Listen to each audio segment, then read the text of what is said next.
அஸ்ஸலாமு அலைக்கும் வரஹ்மத்துல்லாஹி வபரகாத்துஹு. நஹ்மதுஹு வ நுஸல்லி அலா ரசூலிஹில் கரீம். அம்மா பஅத். அளவற்ற அருளாளனும் நிகரில்லா பேரன்புடையவனுமாகிய அல்லாஹ்வின் திருப்பெயரை போற்றி ஆரம்பம் செய்கிறேன். அல்லாஹ்வினுடைய அருளும் கிருபையும் நபிகள் நாயகம் ஸல்லல்லாஹு அலைஹி வஸல்லம் அவர்கள் மீதும் அவர்களின் குடும்பத்தார்கள் சஹாபாக்கள் ஏனைய நமது எல்லா மக்கள் மீதும் என்றென்றும் உண்டாகட்டுமாக. அன்பிற்கினிய சகோதர சகோதரிகளே, இந்த அருமையான சஹர் நேர பொழுதிலே நமது கேப்டன் டிவியின் வாயிலாக இந்த நிகழ்ச்சியை தொடர்ச்சியாக நாம் கண்டு கொண்டு வருகிறோம். இறைவனுக்கே எல்லா விதமான புகழும். நம்முடைய ஒவ்வொரு நாளையும் இறைவனுக்காக, இறை திருப்திக்காக நாம் செதுக்கக்கூடிய மக்களாக நாம் இருக்க வேண்டும். அல்லாஹ்வை குறித்தும் மறுமையை குறித்தும் இபாதத்துகளை குறித்து நாம் அதிகமாக ஈஸியாக பேசிடலாம்.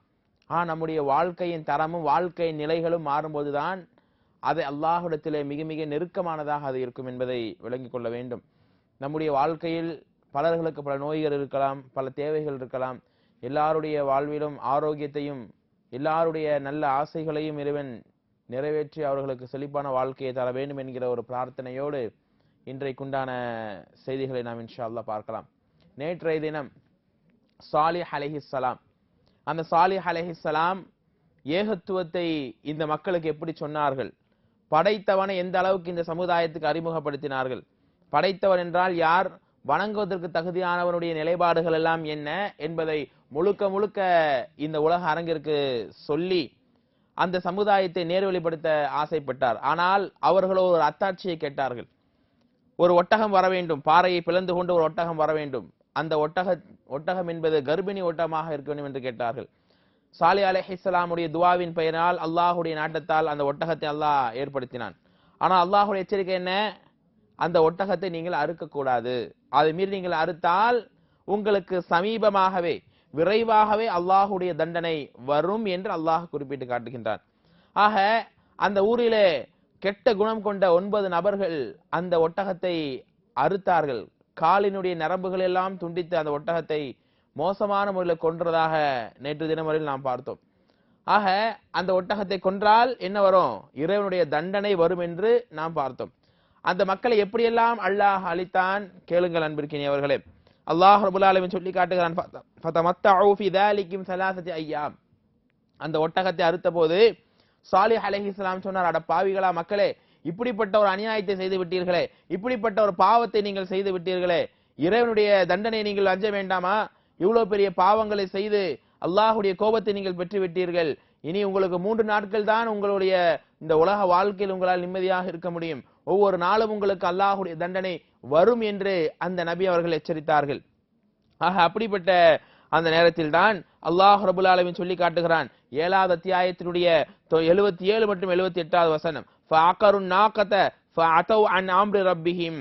அந்த ஒட்டகத்தை அறுத்து அல்லாஹுடைய கட்டளையை அவர்கள் புறக்கணித்தார்கள். வகாலு யா சாலிஹு யாத்தினா பிமா தஈதுனா இன் குன்த மினல் முர்சலீன். இன் குன்த மினல் முர்சலீன், சாலிஹே, நீங்கள் உண்மையான நபியாக இருந்தால், உண்மையான தூதராக நீங்கள் இருந்தால், இதோ நீங்கள் அறுக்க கூடாது என்று சொன்ன ஒட்டகத்தை நாங்கள் அறுத்துட்டோம், ஏதோ அதாபு வரும் வேற ஒரு சொல்லிட்டு இருந்தீங்களே, அது வரட்டும் பார்ப்போம் என்று திமிராக பேசினார்கள். ஃபஅகதத்துஹுமுர் ரஜ்ஃபது, அல்லாஹ் சொல்லுகிறான், ஒரு பேரிடியை நாம் உண்டாக்கினோம். ஃபஸ்பஹு ஃபீ தாரிஹிம் ஜாசிமீன். யார் யாரெல்லாம் பெருமை அடித்து தான் அல்லாஹுடைய தண்டனையாவது ஏதாவது பார்த்துக்கலாம்னு சொல்லி ஆணவமா பேசினவங்க எல்லாம் வீடுகளிலேயே செத்த பிணங்களாக அவர்கள் விழுந்து கிடந்தார்கள். ஒரே இடிதான், டோட்டல் எல்லாருமே காலி என்பதாக அல்லாஹ் சொல்லி காட்டுகிறான். ஒவ்வொரு நாளும் 3 நாட்களாக அவருடைய உடல் நிலைகளை அல்லாஹ் மாற்றினான். ஒவ்வொரு நாளும் அவருடைய தண்டனைகளை உண்டான எச்சரிக்கை அல்லாஹ் ஏற்படுத்தி கொண்டே இருந்தான். ஆனால் அந்த 3 நாளுக்குள்ளாக கூட அவர்கள் திருந்தாமல் கடைசியாக அல்லாஹ் ரப்பல் ஆலமீன் பெரிய தண்டனைகளை ஏற்படுத்தி, அதாவது ஒரே ஒரு பேரிடி அல்லாஹ் ரப்பல் ஆலமீன் சமுதாயத்தை முழுமையாக அழித்தான் என்பதை 7வது அத்தியாயத்தினுடைய 77 மற்றும் 78வது வசனத்தில் நீங்கள் முழுமையாக படிக்கலாம் அன்பிற்கினியவர்களே. அப்படியானால் இந்த அழிவுக்கு பின்னால் எப்படிப்பட்ட ஒரு படிப்பினை நாம் விளங்குகிறோம். அல்லாஹுவை நாம் மறுத்து அல்லாஹுடைய கட்டளைகளை ஒருவன் புறக்கணிக்கும் போது அல்லாஹ் எதுவும் செய்ய மாட்டான். இன்ன பத்ஷ ரப்பிக லஷதீத், இறைவனுடைய அந்த பிடி மிக மிக கடுமை என்று அல்லாஹ் எச்சரிக்கின்றான். அப்படிப்பட்ட அந்த சமுதாயத்தை அல்லாஹ் அழித்ததினுடைய நோக்கம் என்ன? படைத்த ரஹ்மானை அவர்கள் விளங்காமல் இருந்த ஒரே நோக்கம்தான். படைத்த ரஹ்மானுடைய தண்டனை வந்த நேரத்தில் கூட அதை புறக்கணித்தார்கள். அல்லாஹ் ஒன்னை செய்யக்கூடாதுன்னு சொன்னா செஞ்சாங்க என்பதெல்லாம் நாம் படிப்படியாக இந்த சம்பவத்திலே உணர்கிறோம். அதற்கு பின்னால் நபிகள் நாயகம் ஸல்லல்லாஹு அலைஹி வஸல்லம் வாழ்க்கையில பாக்குறீங்க, அவர்கள் அதாவது வாதி அஸ்வான் என்கிற பள்ளத்தாக்கிலே கடந்து வரும்போது அபூபக்கர் ரலியல்லாஹு அன்ஹு கேட்கிறார்கள், இது என்ன பள்ளத்தாக்கு என்று சொல்லும்போது பெருமானார் சொன்னார்கள், இதுதான் ஹூதும் சாலிஹ் அலைஹிஸ்ஸலாமும் வாழ்ந்த இடம் என்பதாக குறிப்பிட்டு காட்டுகிறார்கள். அப்படிப்பட்ட சாலிஹ் அலைஹிஸ்ஸலாமுடைய வாழ்க்கை தபூக்கிலே வாழ்ந்தார்கள். அந்த தபூக் என்கிற இடத்தில் அல்லாஹ் அந்த சமுதாயத்தை இடி முழக்கத்தை கொண்டு அழித்தான். இந்த சமயத்தில் பெருமானார் சொன்னார்கள், அந்த தபூக் என்ற இடத்தை கடந்து வரும்போது, மக்களே இது அல்லாஹுடைய தண்டனை, அல்லாஹுடைய வேதனை இறங்கிய இடம், அதனால் நீங்கள் அழுதவர்களாகவே இந்த இடத்தை நீங்கள் கடந்து செல்லுங்கள் என்பதாக சொன்னார்கள். அது மட்டுமல்ல, சாலிஹ் அலைஹிஸ்ஸலாம் அவர்கள் கடைசி வரையிலும் ஏகத்துவத்துக்காக போராடி இறைவனுடைய அந்த திருப்தியோடு மரணித்த வரலாறு நீங்கள் வரலாற்றுகளிலே ஏராளமாக நீங்கள் படித்திருக்கலாம். ஆக சாலிஹ் அலைஹிஸ்ஸலாமுடைய வாழ்க்கையும் ஏகத்துவத்துக்காகவே முழுமையாக அமைந்தது. அந்த சமுதாயத்தை அல்லாஹ் எதை கொண்டு அளித்தான்? பேரிடியை கொண்டு அல்லாஹ் அளித்தான். சரி, அடுத்து நாம இன்னொரு நபிக்கு போக போறோங்க. இந்த நபி யாருன்னு சொன்னா, நம்ம எல்லாருக்கும் அதிகமாக தெரிந்த நபி. ஒவ்வொரு தொழுகையிலும் இந்த நபியை நம்ம நினைவு கூறுகிறோம், இந்த நபியை நம்ம நினைச்சு பார்க்கிறோம். இந்த நபியினுடைய சிறப்பு அல்லாஹ் எவ்வளவு கொடுத்தாங்கிறதெல்லாம் சொல்லி நம்ம நினைச்சு பார்க்கிறோம். அப்படிப்பட்ட நம்ம மக்காவுக்கு போகும்போது கூட இந்த நபியினுடைய வாழ்க்கை வரலாறு நினைவு கூறக்கூடிய மக்களாக இருக்கிறோம். கெஸ் பண்ணிருப்பீங்க இல்லையா? யாருங்க அது? கரெக்ட், இப்ராஹிம் அலைஹிஸ்ஸலாம். இப்ராஹிம் அலைஹிஸ்ஸலாமுடைய வரலாறை ஒரு நாளிலோ அல்லது 2 நாளிலோ சொல்லி முடிக்கக்கூடிய வரலாறு அல்ல. மாறாக அந்த இப்ராஹிம் அலைஹிஸ்ஸலாமுடைய வரலாறு நிறைய நீண்ட நெடிய சம்பவங்களை உள்ளடக்கிய ஒரு வரலாறு. இப்ராஹிம் நபியை குறித்து நாம் பேசும்போது அவங்கள மத்தி மட்டும் நம்ம பேச முடியாது, அவருடைய மகன்களான இஸ்மாயில், இஸ்ஹாக் அலைஹிஸ்ஸலாமை குறித்தும் நாம் இன்ஷா அல்லாஹ் சேர்த்து பேசலாம். ஏன்னா நிறைய விஷயங்கள் நமக்கு அல்லாஹ்வுடைய கிருபையில இருக்கிறதுனால நமக்கு தெரிந்த நிறைய விஷயங்கள் வரும்போது அதை நம்ம விட்டுட்டு மக்களுக்கு தெரியாத முக்கியமான சம்பவங்களை மட்டுமே இங்க நாம் தொகுத்து வழங்கி கொண்டிருக்கிறோம். சரி, இப்ராஹிம் அலைஹிஸ்ஸலாமை குறித்து நாம் முழுமையாக இந்த சபையிலே தெரிந்து கொள்ள வேண்டும். உங்களுடைய வேலைகள் இருந்தால் அதை கொஞ்சம் ஓரமாக வைத்துவிட்டு கொஞ்சம் கேளுங்கள், பார்க்கலாம். இப்ராஹிம் நபியினுடைய பட்ட பெயர், அவங்களுடைய பட்ட பெயர் என்ன பாத்தீங்கன்னா அபு லுய்ஃபான். அபு லுய்ஃபான் என்னது? விருந்தாளிகளின் தந்தை. தனக்கு இல்லை என்று சொன்னாலும் விருந்தாளிகள் யாராவது வந்தாங்கன்னா அந்த விருந்தாளிகளை முழுமையாக அனுசரித்து கவனித்து பராமரிக்கக்கூடிய ஒரு குணம் நிறைய அவங்கள்ட்ட இருந்த காரணத்தினால விருந்தாளிகளுக்கெல்லாம் தந்தைன்னு சொல்லி ஒரு பட்ட பெயர் வச்சு அழைச்சாங்க. அடுத்து இப்ராஹிம் நபியினுடைய வம்சாவளியினுடைய தொடரை நீங்க பார்க்கணும்னு சொன்னா, நூஹ் நபியினுடைய பரம்பரையில 10வது தலைமுறையில இப்ராஹிம் நபி வந்ததாக ஒரு செய்தி பார்க்கிறோம். எப்படி? நூஹ் நபியினுடைய 10வது தலைமுறையில ஆசர் என்கிற ஒரு மனிதர் பிறக்கிறார். இந்த ஆசர் என்கிற மனிதருக்கு 3 பிள்ளைகள் பிறக்குது. முதல் குழந்தை யாரு? ஹாரான். 2வது குழந்தை இப்ராஹிம் அலைஹிஸ்ஸலாம். 3வது நாஹூர் அப்படிங்கிற 3 பிள்ளைகள் பிறக்கிறதாம். இந்த ஹாரான் பாருங்க, முதலாவது அண்ணன் இருக்கார்ல இப்ராஹிம் நபியினுடைய அண்ணன் ஹாரான், இவருக்கு பாத்தீங்கன்னு சொன்னா ஒரு ஆண் குழந்தை ஒரு பெண் குழந்தை. அந்த ஆண் குழந்தையினுடைய பேர் என்ன? லூத் அலைஹிஸ்ஸலாம். அந்த லூத் அலைஹிஸ்ஸலாமுக்கு கூட பிறந்த சகோதரி யாரு? சாரா அலைஹிஸ்ஸலாம். அதாவது இப்ராஹிம் நபியினுடைய கூட பிறந்த அண்ணனுடைய பிள்ளைகள் தான் லூத் நபியும் சாரா அவர்களும். இந்த லூத்ங்கிறவர் அவர் ஒரு நபி. இன்ஷா அல்லாஹ் நாளைய தினம் நாம அவங்களை குறித்து நம்ம பார்க்க இருக்கிறோம். லூத் நபி யாரு, அவங்க சமுதாயம் என்னன்றதை பார்க்க இன்ஷா அல்லாஹ் இருக்கிறோம். ஆக இப்படிப்பட்ட நேரத்துல என்ன ஆகுது? இந்த ஹாரான், இந்த லூத் நபியினுடைய வாப்பா இருக்காருல்ல இப்ராஹிம் நபியினுடைய அண்ணன், அவர் இறந்து போயிடுறாரு. அப்போ எல்லா குடும்பத்தை கட்டி காப்பாற்றுறவரா இருந்தார் யாரு? இப்ராஹிம் நபியினுடைய வாப்பா ஆசர். எல்லாரையும் கூட்டிக் கொண்டு பாபிலோன் அப்படிங்கிற ஊருக்கு கூட்டு போயிட்டார். இந்த பாபிலோனுங்கிற ஊர்ல கனான் அப்படிங்கிற இடத்துக்கு போய் அவங்க எல்லாரும் ஃபேமிலியா வசிச்சுக்கிட்டு இருக்கிறாங்க. இந்த கனானுங்கிற இடம் எங்க இருக்கு? இன்னைக்கு வெஸ்ட் பேங்க் என்று அழைக்கப்படக்கூடிய பைத்துல் முகத்தஸ், சிறிய ஜோர்டான் அப்படிங்கிற நாடு இன்னைக்கு நம்ம அந்த பெயரை கொண்டு அழைக்கப்படுகிறோம். அன்னைக்கு பாபிலோன் கனான் என்கிற ஒரு பெயரை கொண்டு அழைக்கப்பட்டதுங்க. ஆக இப்படிப்பட்ட ஊர்ல குடும்பத்தோட வசித்துக் கொண்டிருக்கிறார்கள் இப்ராஹிம் நபியினுடைய வாப்பா ஆசர் அவர்கள். ஆக இந்த மாதிரியான நேரத்தில் தான் அல்லாஹ்வினுடைய அந்த பெரிய அற்புதத்தை இப்ராஹிம் அலைஹிஸ்ஸலாமுக்கு அல்லாஹ் கொடுத்தான். வலகத் ஆதைனா இப்ராஹிம் ருஷ்தஹு மின் கப்லு வ குன்னா பிஹி ஆலிமீன். நாம் இப்ராஹிமுக்கு நேர்வழியையும் நல்ல ஒரு அந்தஸ்தையும் வழங்கினோம் என்று அல்லாஹ் ரப்பல் ஆலமீன் குறிப்பிட்டு காட்டுகின்றான். இப்ராஹிம் நபி அல்லாஹ் நபியாக்கி. ஏன்னா உலகத்துல ஒரு மனிதன் இப்படிதான் வாழ வேண்டும், அல்லாஹ்வுடைய திருப்தி உங்களுக்கு வேணுமா, இவங்க வாழ்க்கையை பாருங்க, இவங்களுடைய அர்ப்பணிப்பை பாருங்க, இவர்களுடைய தியாகத்தை பாருங்கள், இவருடைய தக்வாவை பாருங்கள் என்பதாக சொல்லலாம். அப்படிப்பட்ட மனித வரலாற்றிலே உயரிய ஒரு வாழ்க்கையை வாழ்ந்த ஒரு மனிதர் தான் நம்முடைய தந்தை இப்ராஹிம் அலைஹிஸ்ஸலாம். அந்த இப்ராஹிம் அலைஹிஸ்ஸலாம் அவர்கள் எப்படிப்பட்ட முறையிலே தாவா செய்தார்கள் கேளுங்கள் சகோதரிகளே, கேளுங்கள் நண்பர்களே. 7 நட்சத்திரங்களையும் 7 கடவுள்களாக அந்த ஊர்ல எல்லாம் வணங்கிட்டு இருக்கிறாங்க. சூரியனையும் சந்திரனையும் இப்படியே மக்கள் வணங்கி கொண்டிருக்கக்கூடிய ஒரு நிலைப்பாடுகளை பார்க்கிறோம். அந்த நேரத்துல தான் எப்படி ஒரு சந்திரன் கடவுளாக இருக்க முடியும், எப்படி ஒரு சூரியன் கடவுளாக இருக்க முடியும் என்பதாக அவர் ரொம்ப ரொம்ப யோசிக்கிறார். படைத்தவன் என்பவன் ஒருவன் இருக்கிறான் நிச்சயமாக. அந்த படைத்தவன் என்பவன் எல்லா விதமான படைப்புகளை விட்டும் அப்பாற்பட்டவனாக அவன் இருப்பான். சூரியனோ சந்திரனோ கோள்களோ இவைகளெல்லாம் கடவுளாக இருந்தால் அதற்கு என்ன மதிப்பு இருக்க முடியும், இவைகளை போல் இந்த மக்கள் கடவுளாக வணங்குகிறார்களே என்பதாக அவர் ரொம்ப மனவேதனைப்படுகிறார். அதுபோக இப்ராஹிம் அலைஹிஸ்ஸலாம் அந்த நிலையிலிருந்து படைத்தவன் யார் என்பதை ஒரு பக்கமாக யோசித்துக் கொண்டே வருகிறார். இன்னொரு பக்கம் என்ன ஆகுதுன்னு சொன்னா, தன்னுடைய சகோதரன் மகளான சாரா அவர்களை திருமணம் முடிக்கிறார்கள். சகோதரனுடைய மகளை திருமணம் முடிக்கலாமா, நம்மளுடைய உம்மத்துக்கு ஹராமுங்க. ஆனால் இப்ராஹிம் அலைஹிஸ்ஸலாமுடைய காலத்துல சகோதரனுடைய மகளை முடிப்பது ஆகமாக இருக்கும் போல இருக்கு, அதனால அவங்க முடிச்சிருக்கிறாங்க. நம்முடைய உம்மத்துக்கு அது தடை செய்யப்பட்ட ஒரு விஷயம். சாராவை திருமணம் முடித்துக் கொண்டு என்ன பண்றாங்க, அந்த பகுதியில வாழ்ந்து கொண்டு இருக்கிறார்கள். இந்த நேரத்துல அல்லாஹ் நபித்துவத்தை கொடுத்து அவர்களுக்கு ஏகத்துவத்தின் பக்கம் மக்களை அழைக்க அறிவுறுத்துகின்றான். முதல்ல யார் அழைக்கணும், குடும்பத்தை தானே. நபிகள் நாயகம் ஸல்லல்லாஹு அலைஹி வஸல்லம் ஆரம்ப கட்டத்தில் நபியான பின்னால் 40 வயதில் நபியாகிறார்கள். சுற்றி முற்றி பார்த்தால் எல்லோரும் இணை வைப்பிலே இருக்கிறார்கள். எல்லோரும் படைத்தவனை விளங்காமல் படைப்பினங்களை வணங்கி கொண்டு இருக்கிறார்கள். உண்மையான இறைவனுக்கு தர வேண்டிய கண்ணியத்தையும் மதிப்பையும் வணக்கத்தையும் சாதாரணமான ஒரு பொருளுக்கு கொடுத்து கொண்டிருக்கிறார்கள். இதை தாங்கிக் கொள்ள முடியவில்லை. அல்லாஹ்வுடைய ரசூலுக்கு அல்லாஹ் ஆயத்தை இறக்கினான், வந்திர் அஷீரத்தகல் அக்ரபீன், நபியே முதலில் உங்களுடைய நெருங்கிய உறவுகளுக்கு, உங்களுடைய ரத்த பந்த சொந்தங்களுக்கு, உங்களுடைய தாய், உங்களுடைய மனைவி, உங்களுடைய மற்ற உறவுகளுக்கு நீங்கள் இஸ்லாத்தை சொல்லுங்கள், குடும்பத்துக்கு இஸ்லாத்தை சொல்லுங்க என்பதாக அல்லாஹ்வுடைய ஆயத்து தன்னுடைய எல்லா மக்களையும் உறவுகளையும் அழைத்து இஸ்லாமிய மார்க்கத்தை சொன்னார்கள். அபு லஹப் எதிர்த்தான், ரசூல் ஸல்லல்லாஹு அலைஹி வஸல்லம் சபிச்சான், அல்லாஹ்வும் அவனை சபித்து சூரத்துல் லஹப் என்பதை அத்தியாயத்தை இறக்குனாங்க, நமக்கு தெரியும்.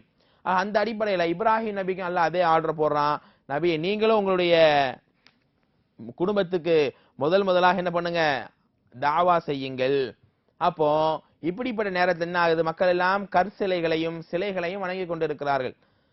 சாதாரண ஒரு கல்லையும் மரத்தையும் மண்ணையும் மனுஷனையும் வணங்கிட்டு இருக்க நேரத்துல உண்மையான இறைவன் என்றால் ஒருவன் இருக்கிறான், அவன்தான் வணக்கத்துக்கு தகுதியானவன் என்று உண்மையாக புரிகிறார். முதல்ல தன்னுடைய தந்தை, அந்த இப்ராஹிம் நபியினுடைய வாப்பா ஆசர் எப்படி இருந்தாருன்னு சொன்னா, அவர் அந்த கற் சிலைகளை வடிப்பவராக, இந்த கல் சிலையை செதுக்கும் இல்லையா, அதை செதுக்கி அதை வழிபடக்கூடிய மனிதராக அவர் இருந்தார்.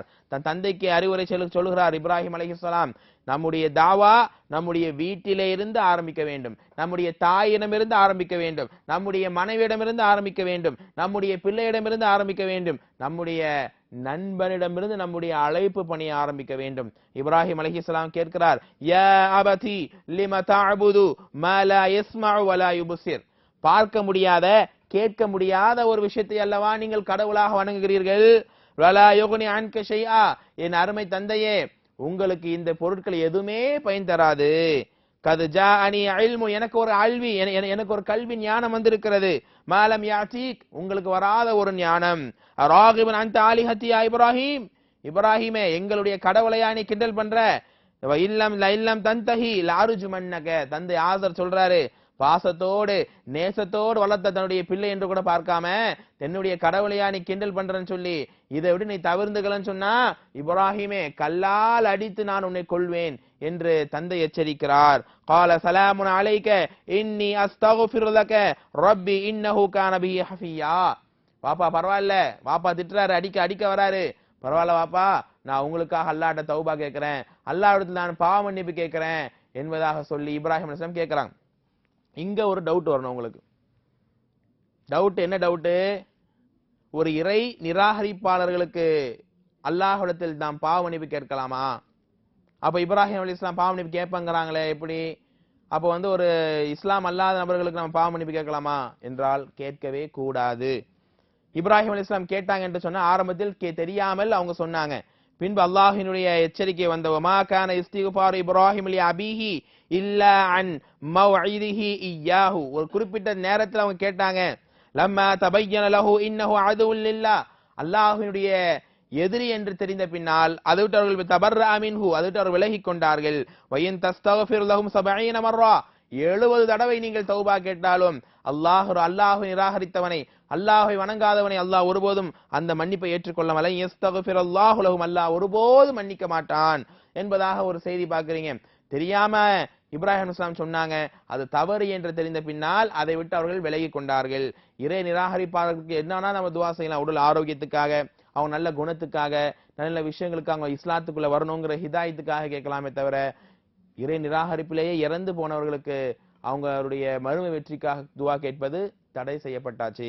ஏன் நம்முடைய நபியான நபிகள் நாயகம் ஸல்லல்லாஹு அலைஹி வஸல்லம் அவர்களுடைய தாய் மண்ணறையில இருக்கும்போது பெருமானார் ஸல்லல்லாஹு அலைஹி வஸல்லம் அழுது கொண்டே யா அல்லாஹ், என்னுடைய தாய், என்னை ஈன்று என்னை பெற்றெடுத்த தாய், என்னை வளர்த்தெடுத்த தாய் இறை நிராகரிப்பிலேயே இறந்து விட்டால் யா அல்லாஹ், என்னுடைய தாய்க்காக பாவ மன்னிப்பு நான் கேட்கலாமா? அல்லாஹ்வுடைய ரசூலுக்கு அல்லாஹ் எச்சரிக்கிறான், ஒருபோதும் கூடாது நபியே. இறை நிராகரிப்பாளர்களுக்கு நீங்கள் தௌபா கேட்க கூடாது. யா ரசூலுல்லாஹ், யா அல்லாஹ், அப்படியானால் என்னுடைய தாயினுடைய மண்ணறையவாவது நான் சந்தித்து விட்டு வரலாமா? அதற்கு வேண்டுமானால் அனுமதி தருகிறேன் என்று அல்லாஹ் ரப்பல் ஆலமீன் சொன்ன ஒரு சம்பவத்தை பார்க்கிறீங்க. அந்த அளவுக்கு இப்ராஹிம் அலைஹிஸ்ஸலாம் தன்னுடைய சமுதாயத்துக்கு தாவா செய்கிறார். அதுல என்ன நம்முடைய தாவா எப்ப ஸ்ட்ராங்கா இருக்கும் தெரியுமாங்க? நம்ம படைத்தவனை உயிரோட்டமாக உண்மையாக அறிவுரீதியா விளங்கணும்.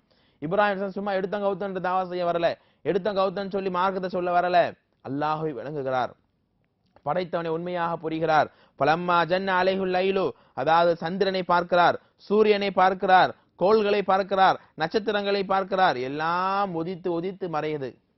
ஆனால் என்னுடைய ரப்பாக இருக்கக்கூடியவன் எப்பொழுதுமே நிரந்தரமாக இருக்கக்கூடியவன். அவனுக்கு மறைவு இல்லை, அவனுக்கு அழிவு இல்லை, அவனுக்கு எந்த விதமான குறைகளும் இல்லை. அவன்தான் என்னுடைய ரப் என்பதாக புரிந்து இஸ்லாத்தை ஏற்ற, இஸ்லாத்தை புரிந்த ஒரு நபராக அவங்க இருந்தாங்கன்றதை நீங்க பார்க்கலாம். இப்படிப்பட்ட தன்னுடைய தந்தையும் தன்னுடைய ஊரையும் எதிர்த்து, அந்த ஊரே இறை நிராகரிப்புல இருக்குது, அந்த ஊரை எதிர்த்து ஏகத்துவத்தை இப்ராஹிம் அலைஹிஸ்ஸலாம் சொல்றாங்க. அவர் சொல்றாரு அகீதன்ன கல்லால அகீதன் அஸ்னாமக்கும்.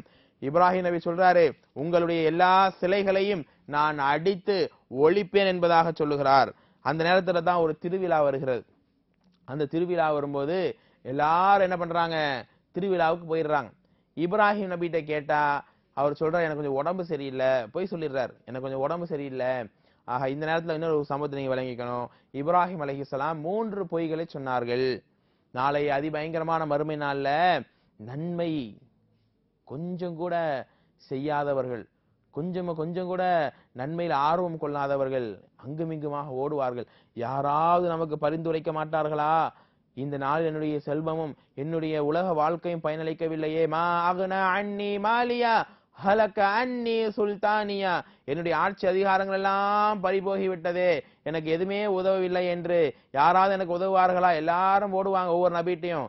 இப்ராஹிம் அலைஹிஸ்ஸலாம் ஓடும்போது இப்ராஹிம் அலைஹிஸ்ஸலாம் சொல்வாராம், போங்கப்பா, நான் 3 பொய் சொல்லிட்டேன், அதுக்காக எப்படி என்னுடைய ரஹ்மான் என்னை விசாரிக்க போகிறான் என்பதை நினைச்சு நானே துடியாய் துடிக்கிறேன், போங்கப்பான்னு சொல்லி இப்ராஹிம் அலைஹிஸ்ஸலாம் அனுப்பி வைப்பாராம். என்ன அவங்க 3 பொய் சொன்னாங்க? யாராவது கெஸ் பண்ண முடியுதுங்களா? என்ன பொய் சொன்னாங்க? 3 பொய்களை சொன்னார்கள். முதல் பொய், தான் திருவிழாவுக்கு மக்கள் அழைக்கும் போது நல்லா இருந்து கொண்டே எனக்கு உடம்பு சரியில்லைன்னு சொன்ன ஒரு பொய். 2வது பொய் வந்து அந்த சிலைகளை எல்லாம் அடித்து ஒடித்து விட்டு பெரிய சிலையின் மீது அந்த கோடாரியை மாட்டிட்டு என்ன சொன்னாரு, பெரிய தான் உடைச்சதாரு, ஆனா பெரிய சிலை தான் உடைச்சிச்சுன்னு 2வது பொய் சொன்னார். 3வது பொய் பாத்தீங்கன்னு சொன்னா, ஒரு மன்னன் தன்னுடைய மனைவியை வந்து அனுபவிக்க ஆசைப்படும் போது அந்த மன்னன்ட்ட போய் சொல்றாரு, அந்த பொண்ணு வந்து என்னுடைய மனைவி இல்லை, என்னுடைய சகோதரி, விட்டுருங்க அப்படின்னு சொன்னாங்க. அப்போ அந்த மன்னன் தான் என்ன பண்றாங்க, ஹாஜர் அப்படிங்கிற ஒரு அடிமையை பரிசா கொடுத்து அமுச்சு விடுறாரு. இப்படிப்பட்ட 3 சந்தர்ப்பத்தில் அவங்க ஒரு 3 பொய்யை சொன்னாங்கன்றத பார்க்கிறோம். பொய் என்பது ஒரு மூமின்ட்ட இருக்கக்கூடாத ஒரு பண்பு. அதாவது இன்னல் கிதுப ஜுபுனுன், பொய் என்பது அதாவது கோழைத்தனம் என்பதாக நாம் சொல்லுகிறோம். அந்த அளவுக்கு பொய் இவங்க சொன்னாங்கன்னு சொன்னா இக்கட்டான நேரத்துல சொன்னாங்க. ஒரு குடும்பத்தை சேர்த்து வைக்க, உறவை சேர்த்து வைக்க பொய் சொல்லலாம். ஆனா இன்னைக்கு எதுக்கு பொய் யூஸ் பண்றான்? 2 பேரை பிரிக்க பொய் யூஸ் பண்றான். 2 பேரை வந்து கெடுக்க பொய் யூஸ் பண்றான். ஒரு சமுதாயத்தை பிளக்க பொய் யூஸ் பண்றான். 2 ஜமாத்தை உடைக்க பொய் யூஸ் பண்றான். எதுக்கெடுத்தாலும் பொய், எதுக்கெடுத்தாலும் அவதூறு, எதுக்கெடுத்தாலும் பில்டப்பான பேச்சு. இந்த பில்டப்பான பேச்சு இருந்தாலும் தெரியலங்க, இருக்கிறத பேசிட்டு போவோமே. நம்ம எது பேசினாலும் அல்லாஹ் ரப்பல் ஆலமீன் இல்லா லதைஹி ரகீபுன் அதீத், அந்த நாளில பதிவேட்டில எதுவுமே இல்லாம கிடையாது, எல்லாமே அல்லாஹ்வுக்கு தெரியும். ஆனா சில பேரை பார்க்கலாம், எதையுமே கூடுதலான அளவுல வச்சு பேசக்கூடிய மக்களை பார்க்கலாம். அப்படி கூடுதலா நம்ம பேசும்போது கண்டிப்பா அதை போய் வருமா இல்லையா? யோசிச்சு பாருங்க. அதாவது ஒரு புடவைய வந்து 100 ரூபாய்க்கு வாங்கியிருப்பாங்க. அந்த புடவை, இந்த புடவையா நான் பெரிய ஷாப்பிங் மால்ல வாங்கினேன், பெரிய சென்டர்ல வாங்கினேன், புடவை வந்து ஒரு 1200 ரூபா, 1800 ரூபா, 100 ரூபா மதிப்பான உள்ள புடவை. இப்ப எத்தனை ஒரு ஒரு விஷயத்தை நம்ம பில்டப் பண்றது எவ்வளவு பெரிய விளைவுகளை ஏற்படுத்துது பாருங்க. பொய் சொல்லக்கூடியவர்கள் ஒவ்வொரு பொய்யுக்கும் முகத்தில் கரும்புள்ளி குத்தப்பட்டவர்களாக எழுப்பப்படுவார்கள் என்று ஒரு ஹதீஸை பாக்குறீங்க. இப்ராஹிம் நபி பொய் சொன்னாங்கன்னா நிர்பந்தத்துல சொல்ல வேண்டிய தருணத்துல சொன்னாங்கறத நம்ம விளங்கிக்கணும். மக்கள் எல்லாம் திருவிழாவுக்கு போன பின்னால் என்ன நடக்குது? எல்லா சின்ன சின்ன சிலைகளையும் அடித்து உடைத்து விட்டு பெரிய ஒரு சிலை இருக்கு பாருங்க, அந்த சிலையின் மேல என்ன பண்றாங்க? கோடாரியை மாட்டிடுறாங்க. மக்கள்லாம் வந்து பார்த்தா அப்படியே ஷாக் ஆயிடுறாங்க, அப்படியே வந்து திகைத்து போய் நின்றுறாங்க. என்னடா இது, யாரா உடைச்சான்னு சொன்னோன்னா எல்லாரும் திருவிழால இருந்தோம், இந்த இப்ராஹிம் தான் என்ன பண்ணாரு, இங்க இருந்திருக்கிற அவர் தான் உடைச்சிருப்பாருன்னு கூப்பிட்டு விசாரிச்சா அவர் சொல்றாரு, நான் எங்கப்பா உடைச்சேன், இந்த பாருங்க பெரிய சிலை இருக்கு இல்லையா, அதுக்கு அடுத்து தான் கோடாரி இருக்கு, அதுதான் வந்து உடைச்சிச்சுன்னு சொன்ன உடனே மக்கள் சொன்னார்கள், நடக்க முடியாத, கை கால் தூக்க முடியாத, அதை எப்படி செய்திருக்க முடியும், அதுதான் எந்த விதமான உணர்வும் இல்லையே.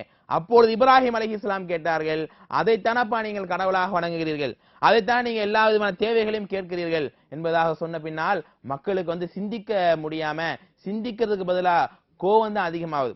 அதிகமாக வெறுப்படைந்து என்ன பண்றாங்க? இப்ராஹிம் அலைஹிஸ்ஸலாமை தண்டிப்பதற்காக ஒரு பெரிய மன்னன்ட்ட கொண்டு போய் விடுறாங்க. அந்த மன்னன் யாரு? நம்ரூத் என்று அழைக்கப்படக்கூடிய மன்னன். அந்த நம்ரூத் என்ற மன்னன் யாரு? பெரிய ஆட்சியாளனாக அவன் இருந்தான், பெரிய தலைவனாக அவன் இருந்தான். அந்த நம்ரூத் என்கிற மன்னன் கடுமையான முறையில வேதனைகளை கொடுத்தான். இப்ராஹிம் அலைஹிஸ்ஸலாமை அழைத்து அந்த இப்ராஹிம் அலைஹிஸ்ஸலாம் அவர்களுக்கு அல்லாஹ்வினுடைய தண்டனையை, அந்த இப்ராஹிம் நபி வந்து அல்லாஹ் தண்டனை பெறுவப்பா, இஸ்லாம் ஏத்துக்கலாம் என்று சொன்ன பின்னாலும் கூட அந்த மன்னன் பிடிவாதம் குணம் கொண்டவனாக இருந்தான். இதுக்கு முன்னாடி என்ன நடக்குதுன்னு சொன்னா, அந்த ஊர் மக்கள் எல்லாம் ஒரு பெரிய குழியை தோன்றாங்க. பெரிய குழியை தோண்டி விறகுகளை வந்து கொட்டுறாங்க. எந்த அளவுக்கு, என்னுடைய காரியம் ஏதாவது நடந்து போச்சுன்னு சொன்னா நான் வந்து இப்ராஹிம் நபியுடைய இந்த குழிக்கு வந்து விறகு கொண்டு வந்து கொட்டுவேன், இப்படி எல்லாம் நேர்ந்துகிட்டு இப்ராஹிம் அலைஹிஸ்ஸலாமுடைய அந்த குழியில வந்து நிறைய பெரிய குழி தோண்டப்பட்டு நிறைய மக்கள் வந்து அந்த விறகுகளை போட்டு பெரிய குபுகுபுன்னு எரிய ஆரம்பிச்சிருச்சு. கிட்ட போனாலே பத்திக்கிடுவாங்க. அந்த அளவுக்கான நெருப்பு மூட்டப்பட்ட நேரத்துல இப்ராஹிம் அலைஹிஸ்ஸலாம் அவர்களை தூக்கி எறியப்படுகிறார்கள். இப்ராஹிம் நபியை தூக்கி போட்ட உடனே நான் கொஞ்சம் யோசிச்சு பாருங்க, சின்னதா தீக்குச்சி காய மேல பட்டுட்டாலே மடி துடியா துடிச்சிருவோம், என்ன ஆயில்மெண்ட்டை போலாம், டெட் ஆயில போட்டு கழுவுங்க, இப்படிதான் சொல்லக்கூடிய மக்களை பார்த்திருக்கிறோம். ஆனால் எவ்வளவு பெரிய, அதாவது ஒரு பீரங்கில வச்சு அழுத்தி கீழே தூக்கி போடுறாங்க இப்ராஹிம் அலைஹிஸ்ஸலாம. அவ்வளவு பெரிய அளவுக்கு, ஏன்னா கிட்ட போய் தூக்கி போய் போட்டோம்னா நம்மளும் பத்திக்குவோம். அவ்வளவு பெரிய கடுமையான நெருப்பு குபுகுபுன்னு எரியுது. இந்த நெருப்பில் நான் போடப்படுவது எதற்காக? என்னுடைய ரஹ்மானுக்காக, என்னுடைய ரப்புக்காக, என்னுடைய இறைவனுக்காக. பரவாயில், நெருப்பில் நான் கருக்கி, நெருப்பில் நான் சுட்டரிக்கப்பட்டாலும் கூட இதனால் எனக்கு வறுமையில் நன்மைதானே, இதனால் என்னுடைய ரஹ்மான் என்னை பொருந்திக் கொள்வான் தானே, இதனால் என்னுடைய அல்லாஹ் என்னுடைய சொர்க்கத்தை தருவான் என்பதற்காகத்தானே என்பதை முழுமையாக புரிந்து கொண்டவர்கள் கொஞ்சம் கூட தயங்காமல் என்ன பண்றாங்க? நெருப்பிலே விழப்படுகிறது. ஆனால் அல்லாஹ் தன்னுடைய அடியார்களை கைவிடுவானா? தன்னுடைய நேசர்களை அல்லாஹ் ரப்பல் ஆலமீன் அப்படியே விட்டு விடுவானா? தனக்காக அர்ப்பணம் செய்யக்கூடிய மக்களை அல்லாஹ் சோதித்து அதிலேயே அல்லாஹ் விட்டு விடுவானா? இல்லை. அல்லாஹ் ஆர்டர் போட்டான், யா நாரு கூனி பர்தன் சலாமன் அலா இப்ராஹிம், கொழுந்து விட்டு எரியக்கூடிய நெருப்பே, என்னுடைய அடியார் இப்ராஹிமின் மீது நீ கடுமை நல்ல அழகான குளிர்ச்சி ஏற்படுத்து. குபுகுபுன் எரிந்த அந்த நெருப்பு அப்படியே குளிர்ச்சியாக மாறி அவர்களுக்கு நிம்மதியையும் அழகான வாழ்க்கையும் அல்லாஹ் ஏற்படுத்தினான். அவ்வளவு பெரிய அந்த நெருப்பை அல்லாஹ் என்ன பண்ணா? தன்னுடைய அடியாருக்காக மாற்றினான். அல்லாஹ் ரப்பல் ஆலமீன் தான் நாயன குன் ஃபயகூன், தான் எதை செய்ய நாடுகிறான ஆகுன்னு ஆயிரும். அல்லாஹ் ரப்பல் ஆலமீனுடைய பவர். அப்படிப்பட்ட அந்த இப்ராஹிம் அலைஹிஸ்ஸலாம் இப்படிப்பட்ட நிலைமை ஆகி போச்சே. என்னடா நெருப்புல போட்டா கறிடுவான்னு பார்த்தா சொகுசா எழுந்து வராரேன்னு பார்த்து மக்கள் கோவப்பட்டு மீண்டும் அந்த நம்ரூத் என்கிற மன்னன்ட்ட கொண்டு போய் விடுறாங்க. அதுக்கப்புறமாக இப்ராஹிம் அலைஹிஸ்ஸலாம் இந்த நம்ரூத் மன்னனை எப்படி வெல்கிறார்கள், எப்படி அவருடைய குடும்ப வாழ்க்கையில வெற்றி கொள்கிறார்கள். நாம் எல்லாம் இன்னைக்கு அல்லாஹ்வை வணங்குவதற்காக சென்று வருகிறோமே, காபத்துல்லாஹ் ஹஜ், அது எப்படி உருவாகிறது என்பதை எல்லாம் இன்ஷா அல்லாஹ் நாளையிலே நாம் பார்க்க இருக்கிறோம். அல்லாஹ் ரப்பல் ஆலமீன் இப்ராஹிம் அலைஹிஸ்ஸலாமை நாம் ஒவ்வொரு தொழுகையிலும் அல்லாஹும்ம ஸல்லி அலா முஹம்மதின் வ அலா அலி முஹம்மதின் கமா ஸல்லைத அலா இப்ராஹிம், இப்ராஹிம் நபிக்கு எப்படி கொடுத்தீங்களா அருளை அதே மாதிரி எங்க நபிக்கும் கொடுங்க அல்லாஹ்வே அப்படின்னு துஆ செய்றோமே. அந்த மாதிரி ஒவ்வொரு நாளும் நான் ஏன் நினைச்சு பார்க்கிறேன் இப்ராஹிம் நபியை, மத்த நபியவா நான் அப்பப்ப நினைச்சு பார்க்கிறோம். தினந்தோறும் பல தடவை நாம் இப்ராஹிம் நினைச்சு பார்க்கிறோம்னா அவர்களுடைய அர்ப்பணிப்பு, அவர்களுடைய தியாகம், அவர்களுடைய ஈமான், அப்படிப்பட்ட அர்ப்பணிப்பையும் தியாகத்தையும் நமக்கும் அல்லாஹ் வழங்குவானாக. ரப்பனா ஆத்தினா ஃபித் துன்யா ஹஸனா வ ஃபில் ஆখিরাতি ஹஸனா வ கினா அஸாபன்னார். வாஹிர் தஅவானா அல்ஹம்துலில்லாஹி ரப்பில் ஆலமீன். அஸ்ஸலாமு அலைக்கும் வ ரஹ்மத்துல்லாஹி வ பரகாத்துஹு. Who is the Lover? Allah. Who is Ar-Rahman? Allah. Who is Al